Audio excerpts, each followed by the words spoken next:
नमस्कार आपण समस्त को ओडिया रुचि ब्लॉग्स यूट्यूब चैनल अनेक अनेक स्वागत। आज मुझे नहीं आसी आपण मन पाखक आउ गोटे नुआ रेसिपी जोटा कि हूँ आमर चिकेन आलू कषा से पुणी बिना मसला कषार। तो से मुझे आधा केजी चिकेन नहीं मु गोटे पैकेट दही को मैरिनेशन देदेवी।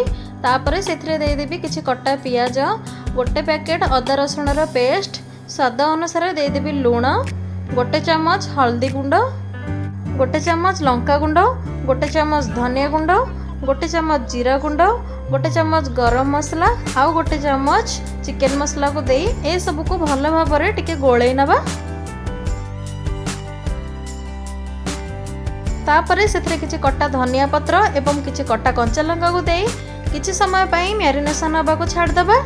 तापरे कड़ाई रे इटी किछि सोरिष तेल को नहीं तेल गरम हो गला परे सेथरे दबा किछि चीनी हमर ऊपर को उठी आसिले किछि गोटा मसला मु रखिछि आमे ताको देई दबा। तापरे सेथरे गोटे चम्मच जीरा को दबा एवं तापरे दबा किछि कटा पियाज को टिके मेल्ट करिया पई सेथरे दबा टिके लूण एवं ए सब को टिके भलो भाबरे कसी नबा। तापरे सेथरे दबा 2 बड़ चम्मच अदा रसुण पेस्ट। तो ये सब को पुणी थोड़ा टिके भल भाव में कषि नबा। अदा रसुण रु किछि समय पर कंचा स्मेल पलई जाइछि। एठी आमे देई देबा 2टी बड़ कटा टमाटो। तो ये सब को भल भाव टिके कषि नबा। तापरे आमे मैरिनेशन करके रखिथिबा चिकेन को सेथिरे देई देबा एवं भल भाव में टिके गोळेई नबा।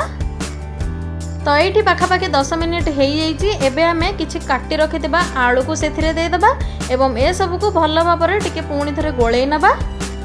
तो चिकेन आ आलू सिझिबा पई आमे ग्रेवी अनुसार पानी को ऐड कर दबा।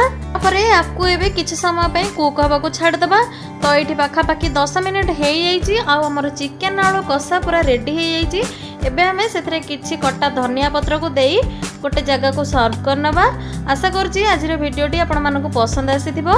यदि पसंद आस्ते तेबे हम चैनल को सब्सक्राइब करबा सह पाखर थिबा बेल आइकन को क्लिक कर दियंतु एवं चैनल ले लाइक कमेंट और शेयर करिया को मध्ये जमार भूलंतुनी। मु आसीबी आपण मानन पाखको आ गोटे नुवा वीडियो नै। रहुची जय जगन्नाथ।